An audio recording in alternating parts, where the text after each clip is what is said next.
Hey everyone, what's going on? Mark here from TST Industries back in the garage, and in this video we will be hosting a product feature of our integrated taillight for the Suzuki GSX-8S and 8R. Now, as you all may be very well aware, we have a ton of videos on these two models. Everything from product features of some of our most popular products and bundles to dyno videos, exhaust sound clips. We even took both of them to the track. But for this product feature, we wanted to take a different approach and not just highlight the product, but really give you an inside look of what went into designing this light and making it a reality. So we're putting a slight twist on our product feature, and I'm going to actually have Bart join in on the fun and give you all the inside scoop. So without further ado, the man himself, Bart is here. What's up, Mark? How's it going? Hey guys. So, what you got for me? What can I tell you? What can everything? So to begin, obviously, the big question and the big overlooking thing is how we went from this to this. I mean, this was a complete revamp, and I'm sure your brain was really working overtime to figure out how to clean this entire setup and offer something like this. Well, came with a lot of gray hair, I'll tell you that much. Anytime I look at one of these projects, it's basically like a big challenge. We've done other bikes where, you know, we just take the OEM geometry of the taillight, we scan it, and now we have a baseline part that then we chop up, modify, and then I redesign the lens, just do slight redesigns. Here, what this required was a total from scratch approach. I identified this part as the center tail that would come off, leave very little room to work with, and I really wanted to use a taillight geometry that will replace that part. Now, most of you guys out there, you don't want this on the back of the bike. That's fairly universal. There are some other technologies available on the market that actually beat us to the market that screw in from the bottom. They're sort of retrofits, right?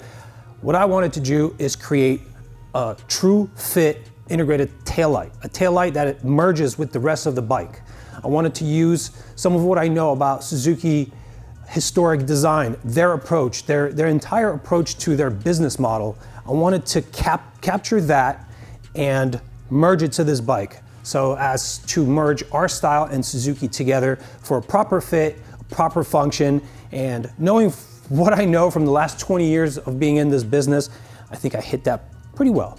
And this was a new problem for us, but it wasn't really a new territory because we kind of saw a similar situation with the 2007-2012 CBR 600RR, yeah, same thing, and the 20-plus BMW S1000RR. You remove your OEM fender, you lose everything.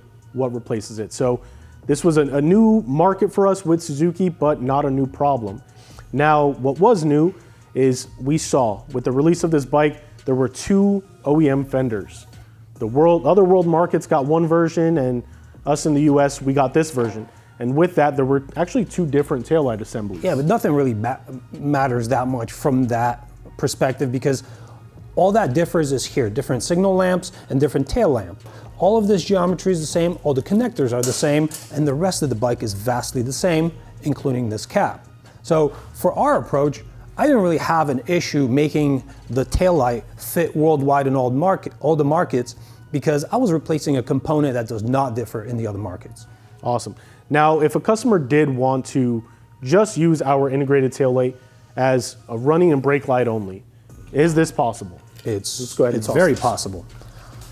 You connect the main connector, leave these disconnected, and you basically just connect the external signals of your choice, whether it be some of our TST Industries versions that we sell that mount to our fender eliminators, or OEM signals, or any competitor signals. So that was going to be a follow-up question is, can you use external signals with this assembly? Yes, there are two modes in which you could use external signals. You could leave the signals on board taillight disconnected and just use external signals as standalones, or you can pick up our Y splitter, which connects to the bike side harness with one connector and presents two sets of female connectors, one set for the taillight signaling equipment and one set for the external signaling equipment. So you can have a setup where you have this taillight, external signals, and everything's all plug and play, whether they're aftermarket like ours or the OEM ones. Easy peasy, plug and play, man. A true all-encompassing solution. Now, we've seen on other models, and we've kind of made it a standard for our viewers, that when you're switching to LED aftermarket signals, you need a relay. Is that the case for this taillight? On this bike, what I found in our market in the United States is that if you change one signal set, front or rear, to LED signals, at least our LED signals, right? Yeah. Different equipment from different companies will act differently. I'm speaking TST right now. If you change only one set, you're good to go without the change of a relay. Now, if you change both front and rear, now you're gonna have a problem. Some hyperflash symptom will present. It'll either flash faster or get stuck on. I've seen both. So in that case, I recommend getting our LED flasher relay. It's plug and play, lives under the tank. We have videos showing how to install it, no big deal. And that's kind of just an overlook at what we always respond to customers with. Use our relay. It works with stock, works with not, whether it's a mix or both, just go for it. And it's adjustable. And it's fully adjustable plug and play. Awesome. Now, what were some of the hurdles that you faced while designing such an intricate and, I mean, a tiny light? This is the light. This is the housing, but this is the light. I need the kitchen sink to just drop on this table right now. Seriously. I mean, it took me over a year of smashing my brain against the screen of my computer to try to make this happen. Because it has to work space-wise, it has to be easy to install, it has to be plug and play. We have to have it bright, and it has to fit in that space, and it has to be manufacturable. This is an incredible uphill battle. Those are just some of the overviews of the chunks of problems that I was solving, and I would solve one and the other one would get busted. So like I had to merge all of these things into a happy medium. So with this particular taillight, I feel like I've captured the happy medium. Is not like a compromise medium. This is a badass part, man. It's what you wanted. I'm really proud of it. Yeah. And now you briefly touched on optics. Will there be a V2 of this light with a smoked or clear lens? We have this one, it's a light smoked unit, internal components super dark. It gives it a very dark look without compromising brightness or visibility. Will there be a V2 down the road? I do not believe that we will be pursuing another version that has a different color of lens. So I know that most people prefer the smoked look because the market shows us so. Yep. Our sales numbers show that 90 or above % of the people out there want smoked. But I also want to provide a light that is worthy of the guys that want clear, because they just don't want light attenuation. Yep. So what I did instead, we used an incredibly low amount of tint in the lens just to mute it just a little bit. All the other optics behind are clear to ensure proper light transmission. I muted out all the rest of the walls in this volume. I muted that out with black colors, black PCB, black insides. Everything's black in there. So any incident light from ambient light sources will not be bouncing around and coming back at you. So when the light is shut off, it does look pretty much smoked. If you get really close, yeah, you kind of tell that there's a little bit of a clear element to it, but 10 feet back, it pretty much looks smoked. So I think it's a happy middle of the road. It'll hit everybody's pleasure, and I don't believe I will be pursuing a clear version. Now, we've released this light. It's been about a year since the bike launched. What are your thoughts on us still being the only true all-in-one integrated taillight? It's kind of our MO, but it does speak volumes as to your take on the design and the route we chose to go. I believe that we're the only company that actually took the challenge. Yep. I've seen several of our competitors and even some companies that we do business with, and we know the guys really well, and everybody pretty much took the approach of, let's just retrofit something to it. There's an off-the-shelf taillight available. Let's make a bracket system that just hangs it on there, make external signal brackets, attach external signals, whether it be OEM or whatever. They just sent it, right? It's quick to the market, boom, good to go. There's another company that provides an undertail solution. I think they have like a sandwich of brake light or running and brake light, and then signal lights, and it attaches on the undertail in this direction. That's also sort of a retrofit, I feel. It was really important for me to hit this one point and make an actual integrated taillight that goes into the bike. And now we're not here to convince customers to buy our light. We're not salesmen, buy, sell. But we want to give them all of the information that went into designing this. And we will have a part 2 where you take them down a very deep dive. It'll be for the techies out there that want to pick your brain and see, oh, this guy knows what he's doing and what products they're offering. But overlooming question, when it came to optical technologies put into this light, how did you approach that? That was a very lengthy process. There was some iteration happening we used computer simulation technology.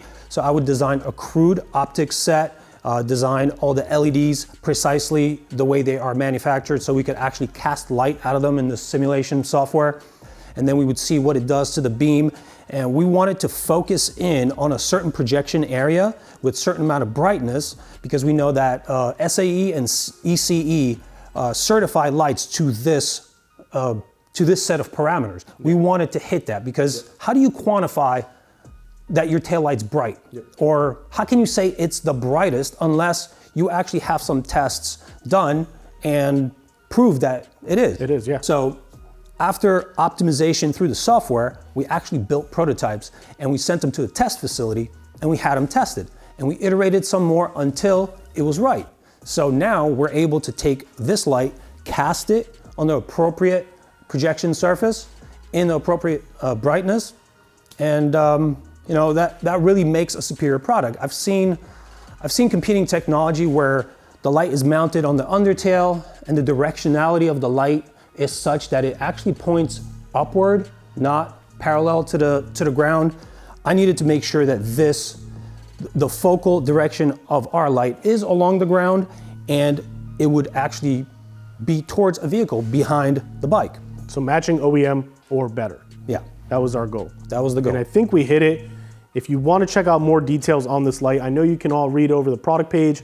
You can find out it's plug and play. It has built-in signals. It has an array of LEDs that match or exceed OEM expectations. But if you wanted to know more, this is the one video that you could watch to really give you a nice view of this taillight.